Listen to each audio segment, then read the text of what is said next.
But perfect time to get Trip back in here because it's now time for Coach's Corner.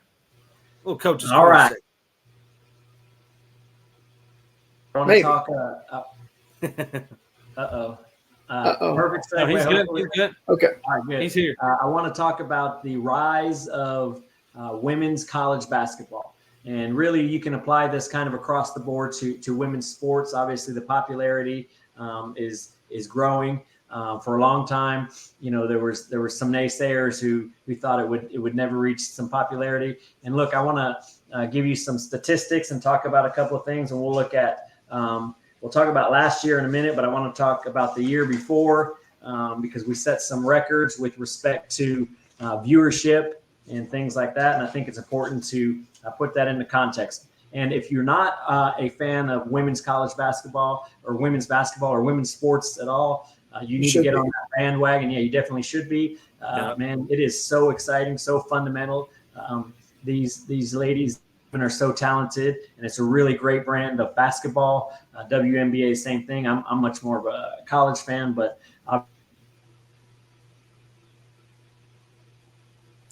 Uh-oh.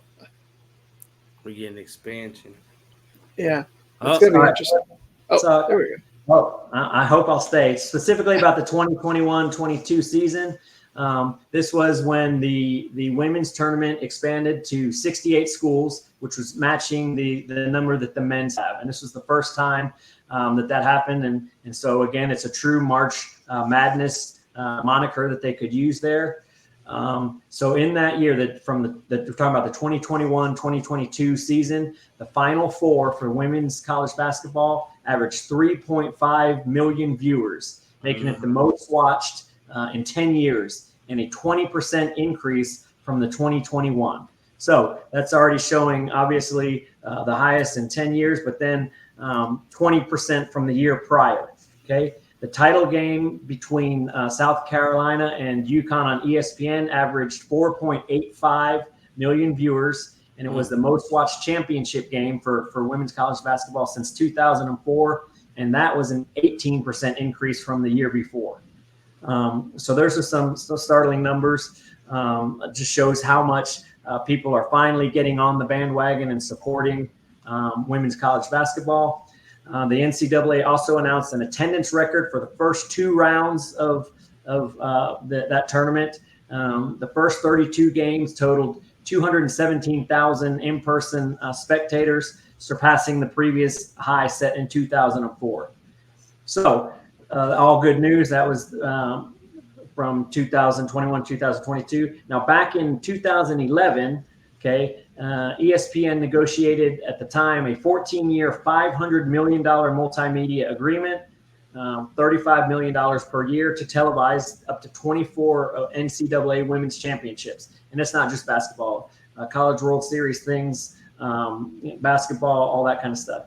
Now, this I'm getting here from a Forbes.com website that they said that Desser Media Sports estimates that the value for March Madness alone is now between 81 to 112 million each year. And this deal, that was 14-year deal, is scheduled to expire in 2025. So we're right on the cusp of, man, this thing is getting to levels it's never been to before, and there's getting ready to be some big time negotiations. Now, those numbers were huge, but that was a 2021, 2023. So let's look at last year, this past season. Okay, some of these numbers are pretty shocking here. And this is really specifically ESPN platforms. But we're looking from the 2022-2023 season we just had.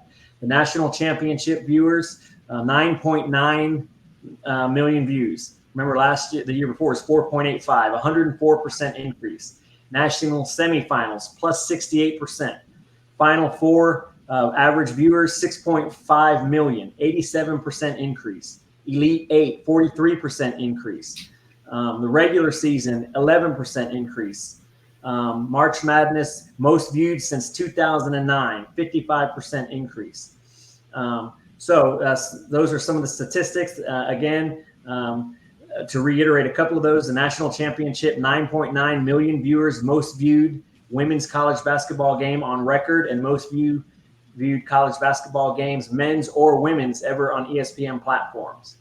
The Final Four weekend averaged 6.5 million average viewers. So the point of all this, and I could go on with these statistics, and obviously I don't work for StatHead. I don't want to steal it.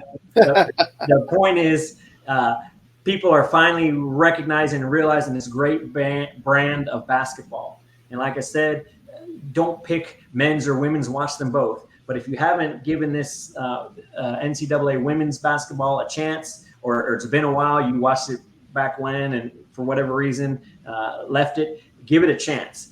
This brand of basketball is so exciting. You will not be disappointed. And again, this isn't one of those things that, well, I only like the WNBA, or I only like women's college, or I only like men's basketball. There's enough content for you to enjoy all of it. And you shouldn't be such a purist that maybe you're only focusing on one. Focus on it all. But I think these numbers, these statistics are telling that people are recognizing and realizing what's out there. Another extremely entertaining, competitive, fun to watch, accessible sports for you sports junkies. So my coach's corner, my idea here is that, man, there's so much great basketball happening. And look, we always talk about, man, we can't get enough of basketball. I know I've been guilty in the past of watching the men's tournament. I wish there's more. I can't get enough. Well, there is more. It's just on the women's side. So watch that, follow that. And man, hopefully you get a situation like we had a few years ago with Baylor. The men's and women's are both right in it. Boy, what a treat that is. But I just really cannot emphasize enough how much fun this is to watch. And if you're not a fan, man, 9.9 million people are telling you you're doing it wrong. So that's the coach's corner.